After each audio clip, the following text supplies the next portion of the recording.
እጅጉን የተወደዳችሁና የተከበራችሁ የሁለተኛው ቻናላችን የታክቲክ ስፖርት አድማጭ ተመልካቾቻችን በሁለተኛው ቻናላችን የዝውውር መረጃዎችን ይዘን መጥተናል። ያልተጠበቁ ዝውውሮችን እየሰማን እንገኛለን። ከነዚህ መካከል እንግዲህ በአሁኑ ሰዓት ላይ የሚሰማው የቪክተር ኦሲሜን ጉዳይ ነው። ስለዚህ ተጫዋች የምናነሳላቸው መረጃዎች አሉ። ሌሎች መረጃዎችንም የምናጋራችሁ ይሆናል። እስከ መጨረሻው ድረስ አብራችሁን እንድትቆዩ እየጋበዝን እኛ ቀጥታ ወደ ፕሮግራሞቻችን እንለፍ። ከአጫጭር የዝውውር መረጃዎቻችን ስንጀምር ባርሴሎና ለሮድሪ 70 ሚሊዮን ዩሮ ሶስተኛ የዝውውር ጥያቄ ማቅረቡ እየተገለጸም ይገኛል። እንደ ጋዜጠኛ ሁዋን ሄሚኔዝ ዘገባ ከሆነ ባርሴሎና የስፔንያን የመሃል ሜዳ ሞተር ሮድሪጌዝን ለማስፈረም ከማንቸስተር ሲቲ ለማስፈረም 70 ሚሊዮን ዩሮ የሚያስገኝለትን ሶስተኛውን ይፋዊ ጥያቄ እንዳቀረበ መረጃዎች እየገለጹም ይገኛሉ። በአሁኑ ሰዓት ላይ እንግዲህ የ20 ሚሊዮን ዩሮ ልዩነት እንደነበራቸው ይታወቃል። አንድ ከፍ እያሉ ሲሆን ምናልባትም ማንቸስተር ሲቲ ዘቅ የሚልበትን እድል ድርድር ውስጥ ለመግባት እንደሚፈልጉ መረጃዎችም እያመላከቱም ይገኛሉ። ሌላኛው የቪክተር ኦሲሜን ከፍተኛ የዝውውር ክፍያ እንዲሁም ከፍተኛ የደሞዝ ጥያቄ ለአርሰናል ትልቅ እንቅፋት እንደሆነ እየተገለጸ ይገኛል። ቤን ጃኮብስ እንደዘገበው ከሆነ በአሁኑ ወቅት አርሰናል ስምምነቱን አጠናቆ ተጫዋቹን ለማስፈረም የሚደረገውም ምንም አይነት የላቀ እንቅስቃሴ እንደሌለ እየተገለጸ ሲሆን ይህም እንግዲህ ከፍተኛ ገንዘብ የሚጠይቅ ተጫዋች መሆኑ ነው መረጃዎች እያመላከቱት የሚገኘው። ሲሞን ጆንሰን እንደገለጸው ከሆነ ደግሞ ኤንዞ ፈርናንዴዝ ከሪያል ሶሲዳድ ጋር የሚደረገውን የወዳጅነት ጨዋታ በፊት ስሙ በስቴዲየም ድምጽ ማጉያ በተጠራበት ወቅት ከተወሰኑ ደጋፊዎች ከፍተኛ ተቃውሞ እንደተሰማበት ተገልጿል። የተጫዋች እንግዲህ ልቀቁኝ የሚል ጥያቄ አቅርቦ እንደነበር የሚታወሰም ጉዳይ ነው። በዚህም የተነሳ ይመስላል እንግዲህ ከፍተኛ ተቃውሞ እየደረሰበትም የሚገኘው። ጆሹዋ ዚርክዜን ስናነሳ በማንቸስተር ዩናይትድ ቤት ጆሹዋ ዚርክዜ ወደ ጁቬንቱስ ሊሸጥ እንደሚችል ፍንጮች እየወጡም ይገኛሉ። የማንቸስተር ዩናይትድ ቁጥር 1 በረኛ የሆነው ይናገራል። በማንቸስተር ዩናይትድ ቁጥር 1 መሆን ህልም ነው ሲል ነው የሚናገረው። የማንቸስተር ዩናይትድ ግብ ጠባቂ ሴኔ ላመንስ በማንቸስተር ዩናይትድ ቁጥር 1 ማሊያ ስለመልበሱ እንዲህ ሲል ነበር የሚናገረው። አዎ ስሜቱ በእውነት በጣም ደስ ይላል። ቁጥሩን የመውሰድ እድል ተፈጠረ፣ እኔም ብዙ ሳላስብበትም ለመውሰድም ወሰንኩኝ ሲልም የሚናገር ሲሆን በእንዲህ ያለ ትልቅ ክለብ ውስጥ ቁጥር 1 ግብ ጠባቂ መሆን ህልምም ነው፣ በተለይም ከኔ በፊት እንደዚህ የተጫወቱትን ግብ ጠባቂዎችን ስትመለከት ሲል ይናገራል። ስለዚህ አዎ ይህ ማሊያ መልበስ በጣም ደስ ይለኛል፣ ነገር ግን በሜዳ ላይ ለኔም ምን ያክል እንደሚቀይር አላውቅም ሲልም ሀሳቡን የሚገልጽ ሲሆን ሴኔ ላመን ስለ አዲሱ የውድድር ዘመንም ሀሳቡንም ሰጥቶ ነበር። አዲሱን የውድድር ዘመን በጉጉት እየጠበቁኝ ነው የምገኘው። ከዓለም ዋንጫው በኋላ ነገሮች ሙሉ በሙሉ ሁኔታ አልሄዱም ነበር፣ ይህም የመከፋት ስሜት ጥሎብኝ ነበር ሲል የሚያስታውስ ሲሆን ስለዚህ በተቻለ ፍጥነት ተመልሼ ከቡድኑ ጋር እንደገና ጥሩ ስሜት እንዲሰማኝ ፈልጌም ነበረም ይላል። ያለፉትን 2 ወይም ደግሞ 3 ሳምንታት ጥሩም ነበሩ፣ በጣም ጥሩ ስሜትም ይሰማኛል፣ ቡድኑም ቢሆን በጥሩ ቁመና ላይ ይገኛል ሲልም ያስታውሳል። ሁላችንም ከሃል ሲቲ ጋር የሚደረገው ጨዋታ በጉጉት እየጠበቅን ነው ብዬም አስባለሁ፣ ነገር ግን በመጀመሪያ በዚህ ሳምንት መጨረሻ ከኤሲ ሚላን ጋር መጫወትም አለብን ሲል ስለ ዛሬው ጨዋታ እንግዲህ ጨዋታ ላይ ይገኛሉ በአሁኑ ሰዓት ላይ ይህንን ፖስት በምናደርግበት ሰዓት ላይ ስለዚህም ይናገራል። በተለይም የተጫዋች እንግዲህ የቲቦት ኮርቷን ጉዳት ተከትሎ በዓለም ዋንጫው ላይ ተቀይሮ መግባቱን እናስታውሳለን። እንዲሁም ደግሞ በሱ ስህተት ጎል ተቆጥሮ እንግዲህ መውደቃቸው የሚታወስ ጉዳይ ነው። እሱ ነበር እንግዲህ መጥፎ ክስተት ሲልም የሚያስታውሰው። ሴኔ ላመንስ በቡድኑ ውስጥ ስላለው መንፈስም ሲናገር በቡድኑ ውስጥ በጣም ጥሩ ግንኙነትም አለን፣ የቡድኑ መንፈስ እጅግ በጣም ጥሩም ነው። ይህም ባለፈው የውድድር ዘመን በሜዳ ላይ በግልጽ እየታየም ነበር። ቀደም ሲል እንደተናገርኩትም በቅድመ ውድድር ዘመን ዝግጅት ወቅት ላይ በሜዳ ላይ ቴክኒካል ነገሮችን ጨምሮ የተወሰኑ ነገሮችን ለማስተካከል ተጨማሪ ጊዜም አግኝተናለም። ይህም በተጫዋቾቻችን ላይ የሚታየም ይሆናል ብዬም አስባለሁ። ስለዚህ በአሁኑ ወቅት ሁሉም ነገር ጥሩ ስሜት ላይ ይገኛል ሲል ሴኔ ላመንስ ስለ ማንቸስተር ዩናይትድ ስለ ራሱ ስለ አዲሱ የውድድር ዘመንም ተናግሯል። ባርሴሎና ማንቸስተር ሲቲ ለዋናው የመሃል አማካይ ሮድሪ ከሚከፍለው ዋጋ ጋር እየተቀራረበ እንደሆነ መረጃዎች ያሳያሉ። ሮድሪን ወደ ባርሴሎና ለመውሰድ የሚደረገው ስምምነት ከጊዜ ወደ ጊዜ እየጨመረ እየመጣም ይመስላል። ነገር ግን ይህን ማድረግ ቀላል እንደማይሆን ቶክ ስፖርት ያስነበበ ሲሆን ዛሬ እንዳስነበበው ከሆነ የስፔን ሻምፒዮኑ ለሶስተኛ ጊዜ የቀረበለትን ጥያቄ ማንቸስተር ሲቲ ከሚጠይቀው 70 ሚሊዮን ተቀራራቢም ነው። አዲሱ ቅናሽ ከ60 ሚሊዮን በላይ ዋጋም ያለው ሲሆን ይህም ከመጀመሪያዎቹ ቅናሾች ወደ 55 ሚሊዮን የሚጠጋም ነው። የተጫዋች የመጨረሻውን የውል ዓመት ሲገባ ከፍተኛ ቁጥር ያለው ቢሆንም ሮድሪ በዓለም ዋንጫው ላይ ኮከብ ሆኖ መጫወቱን ተከትሎ የባርሴሎናን ዝውውር እንደሚፈልግ ግልጽም አድርጓል። በእርግጥ የስምምነት መቼ እንደሚፈጸም የሚያስችላቸውን የጎንዮሽ ጉዳቶች ሊመለከቱት ይችላሉ። ማንቸስተር ሲቲ አማካይ ተጫዋች የሚያስፈልገው ሲሆን የሚያወጣውም ገንዘብ እንደሌለም ነው የሚገልጸው። እንግዲያውስ ከቼልሲ ኤንዞ ፈርናንዴዝን ለማስፈረም እንደሚጥሩም ይጠበቃል። ነገር ግን ብሎቹ ከአርጀንቲና ተጫዋች የሰጡት የመጨረሻ ቀን ትላንትና ከምሽቱ 5 ሰዓት ላይም ነበር። ቶክ ስፖርት ማንቸስተር ሲቲ ያንን የመጨረሻ ቀን በጨዋ ደብ እንደወሰደ መሆኑ እየተጠቆመ ሲሆን ይህ ምክንያታዊ ነው። ቼልሲ አርብ ዕለት በ120 ሚሊዮን ፓውንድ ለመሸጥ ፈቃደኛ ቢሆን ኖሮ ሰኞ ዕለትም በ120 ሚሊዮን ፓውንድ ለመሸጥ ፈቃደኛ ይሆናሉ የሚል እምነትም አላቸው። ባርሴሎና ሲቲ የሚፈልገውን በቶሎ ባቀረበ ቁጥር በእነዚህ ሁለቱ ተጫዋቾች ዙሪያ ያለው ሁኔታ በፍጥነት ሊፈታ እንደሚችልም በኤንዞ ፈርናንዴዝ በኩልም እየተገለጸም ይገኛል።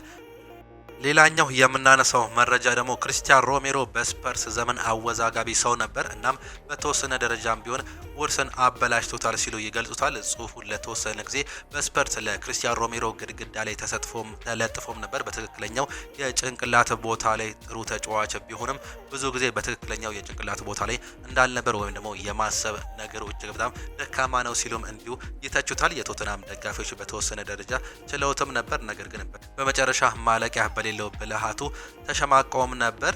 የስካይ ስፖርት ጋዜጠኛ ሚኬል ጎልብሪጅ እንደሚናገረው ከሆነ የስፐርሱ ዘገባም ተዘግቧል። እናም ወደ አትሌቲኮ ማድሪድ የ40 ሚሊዮን ዩሮ ዝውውር ከተጠናቀቀም በኋላ የተከላካይ ውርስ ሲገመገም በጣም ተበሳጭቶ እንደነበረም ነው የሚገልጹት። የስፐርስ ደጋፊዎች ማዕከላዊ ተከላካያቸውን እንደሚያመልጥ ሲጠየቁ ብሪጅ አይሆንም ሲል በጣም ግልጽ እንደሆነ አነጋግሮትም ነበር። ሮሜሮ ስፐርስ ከዝውውር በፊት ቢሆን እንዳሳወቀ እንዲሁም ባለፉት ዓመታት ከሱ ውጭም ሆነ በሜዳ ላይ ያሳየውን ህገወጥ አካሄድ እንደቀጠለ ተናግሮም እንደነበር የሚያስታወስም ሲሆን ሌላኛው በሱ ዘመን በዓለም ላይ ካሉት ምርጥ የመሃል ተከላካዮች አንዱም ነበር። ነገር ግን እነዚያ ጊዜያት ለአርጀንቲና በዓለም አቀፍ ግዴታ ላይ ከኢኳዶር ወይም ደግሞ ከፔሩ ጋር ሲጫወቱ ጥሩ እንቅስቃሴ እያደረገም ተጫዋችም ነበር። ለሀገር በመጫወት መኩራት ምንም ችግርም የለውም። ነገር ግን ለስፐርስ መጫወት ብዙ ጊዜ ከባድም ነበር። ስለ ቦርዱ ጥቂት የህዝብ አስተያየቶችም ተለጥፎም ነበር። ይህንንም ለማድረግም አይቻልም። የዩሮፓ ሊግን በማሸነፍ ረገድ ቁልፍ ሚና የነበረው ነገር ግን ቡድናቸው ወደ ታች እንዳይወርድም ሲሞክርም ይመለከታል ወይስ ደግሞ አይመለከትም የሚለው የመጨረሻ ቀን ታሪክ እንደነበረም በዚህ ተጫዋች በኩል ይነሳል። ክለቡ ፖል ቫን ሃኬን እንዲሁም ደግሞ ማርኮ ሴንሲን በመሃል ተከላካይነት እንዲጫወቱ አስገብቷቸዋል። እናም ደጋፊዎች ወዲያውኑ ጠንካራ አጋርነት እንደሚፈጥሩም ተስፋም ያደርጋሉ። ስለዚህ ሮሜሮ በቶተናም ሆትስፐር ስቴዲየም በቅርቡ የሚረሳ ተጫዋችም ይሆናል፣ በታሪክ ረገድም የሚቀመጥ አይደለም ሲል ይሁ የስካይ ስፖርት ዘጋቢም ይናገራል። ሌላኛው ቤኔፊካ 2 የእንግሊዝ ማዕከላዊ ተከላካዮችን ኢላማ ያደረገ ሲሆን የቼልሲ ተጫዋች ግን የበለጠ ለነሱ ተጋላጭ እንደሆነም ይገለጻል። ቤኔፊካ የእንግሊዝ ተከላካይ ተጫዋቾችን ለመሆን አቀዳለች። እናም ብዙም ሳይቆይ አንዱን የሚያርፍበትም ይመስላል። ቤን ጃኮብስ የፖርቹጋላዊን ግዙፍ ተጫዋች ለታይለር ሃዋርድ ቢሊስ የቀረበውን የ17 ሚሊዮን ፓውንድ ቅናሽ ውድቅ እንደተደረገባቸውም ተዘግቧል። ሴንትስ ወደ 30 ሚሊዮን ፓውንድ የሚጠጋ ገንዘብ እየፈለጉ የሚገኙ ሲሆን ይህ ትንሽ አስቸጋሪ ቢመስልም የቼልሲ ተከላካይ ቶሲን አደርባዮ ግን እንደ አማራጭ እየተያዘም ይገኛል። ቶሲን በቼልሲ የሌቪ ኮልዊል ወደ ብቃት በመመለሱ እንዲሁም ማክስ ላክሮስ በማስፈረሙ ምክንያት በቼልሲ ከፍተኛ ደረጃ ላይ ደርሷል። ልምድ እንዲሁም ደግሞ አመራር ለመስጠት በቡድን ውስጥ እንዲቆየም ተደርጓል። አሁን ግን ዳኒ ዌልቤክ እንዲሁም ደግሞ ጆርዳን ሄንደርሰን ስለመጡ በዚያ ግንባር ላይ ላይለጥፍም ወይም ደግሞ ላያስፈልግም ይችላል። በመሪነት ደረጃም ቼልሲ ግዙፍ ቡድናቸውን ለማጽዳት ስለሚፈልጉ እነሱን ለመሸጥም ይወስዳሉ። ስለዚህም ቤኔፊካ የዚህን ተጫዋች ለማስፈረም የሚደረገውን ስምምነት ካልተሳካ በዚህ መልኩ ስምምነት ለማድረስም ብዙ ሙከራዎችንም ሊያደርጉም ይችላሉ። የአንቶኒዮ ሲልቫ እንዲሁም የኒኮላስ ኦቴሜንዲ መልቀቅ ኤግልስን በመከላከያ ማዕከላቸው ላይ ትልቅ ክፍተት እንዲኖራቸውም አድርጓል። እናም ክሌሜንት ሌንግሌት በውሰት ከፈረመ በኋላ ያስፈልጋቸዋል። የሚወጡት ገንዘብ አላቸው። እናም ከነዚህ ሁለት የእንግሊዝ አማራጮች አንዱን በሆነ ወቅት ባይደርስ እንኳን ሊገረሙም ይችላሉ። የቼልሲ እንዲሁም ደግሞ የሳውዛምፕተንን አቋም ከግምት ውስጥ በማስገባት ቶሲን አደርባዮን በዚህ ክረምት የበለጠ እድል እንዳለውም ይሰማቸዋል። ነገር ግን በእነዚህ የመጨረሻ ሳምንታት ውስጥ ማንኛውም ነገር ሊከሰት እንደሚችልም ይገለጻል። ፓሪስ ሰን ዠርሜን የ40 ሚሊዮን ዩሮ ምትክ ካስፈረመ በኋላ ሊቨርፑል ለብራድሊ ባርኮላ ትልቅ ድጋፍ እንደሰጠም ይገለጻል። ፓሪስ ሰን ዠርሜን ሚካ ጎርትስን በማስፈረሙ የሊቨርፑል የብራድሊ ባርኮላን ፍላጎት ማጠናከሩም ተገልጿል። ፓሪስ ሰን ዠርሜን የቤልጂየማዊውን አጥቂ ተጫዋች የሆነው ሚካ ጎርትስን ከአዲስ የውድድር ዘመን በፊት ወደ ፓሪስ ሰን ዠርሜን ለማምጣት ስምምነት ላይም ደርሰዋል። የአያክስ የአጥቂ ስሜት የሉዊስ ኤንሪኬ ቡድንን በመቀላቀሉ የፈረንሳይ ግዙፍ ቡድን እንዲሁም የሊቨርፑል የብራድሊ ባርኮላ ጉዳይ በተመለከተ የሚያደርጉት ውይይት እየተፋጠነ መሆኑ እየተገለጸም ይገኛል። የዝውውር ባለሙያው የጎርትስ ወደ ሊጓን መዘወር የቡሜራንግ ውጤት እንደሚፈጠርም ያምናሉ። የ21 ዓመቱ ቤልጂየማዊ ኢንተርናሽናል ለኤንሪኬ ቡድን ፍጹም ተስማሚ ሲሆን ባርኮላ ሊለቅ የሚችለው ክፍተት ሊሞላም የሚችልበት እድልም አለ። እሱ ፓሪስ ሰን ዠርሜንን በመቀላቀሉ የፈረንሳዩ ክለብ አሁን ላይ የ23 ዓመቱን አጥቂ መልቀቅን ለማጽደቅ የበለጠ ፈቃደኛ ሊሆንም ይችላል። ባለፈው ጊዜ 20 የጎል አስተዋጽኦችን በማድረግ ሌላ አስደናቂ የውድድር ዘመን ያሳለፈው አጥቂ ነገር ግን በወንበር ላይ ትላልቅ ጨዋታዎችን ባለመጀመሩ ተበታጭቶም ነበር። ፈረንሳዊ ኢንተርናሽናል በዚህ ክረምት ወደ ሊቨርፑል ለመዛወር በተደጋጋሚ እየተነሳም ነው። ቀያዮቹም ለሱ ብድሩን ሰብረው እሱን ለማስፈረም ዝግጁ ቢሆንም ከፓሪስ ሰን ዠርሜን ጋር ስምምነት ላይ አልደረሱም። ወደ 145 ሚሊዮን የሚጠጋ ዋጋ ላይ ጽኑ አቋምም እንዳላቸው ይገለጻል። ቀያዮቹ የሊጓን ግዙፍ ተጫዋች ፍላጎት ለማሟላት ቢያስቡም ለድርድር መሰረት ሆኖ የሚያገለግል አንድ ሀሳብ እያዘጋጁም ይገኛሉ። የአንዶኒ ኢራኦላ ቡድን ተጫዋቹ ለቅያሬው የሚገፋውን ተጫዋች ስለሆነ ብሩህ ተስፋም አለው ብዬም ያምናሉ። ፓሪስ ሰን ዠርሜን ብቃት ያለው ተተኪ ተጫዋች በማስፈረም በመርሲሳይድ ክለብ ውስጥ ያሉ ሰዎችን ለ23 ዓመቱ ተጫዋች የሚያስፈልጋቸውን ጥያቄ እንደሚያንቀሳቀሱ ተስፋም ያደርጋሉ። ይህ ተጫዋች በፈረንሳይ ክለብ አዲስ ውል ለመፈረም አላሰበም። ለጊዜው የሊቨርፑልን የቅርብ ጊዜ ቅናሽ እየተጠባበቀ እንደሚገኝም ነው የሚገለጸው።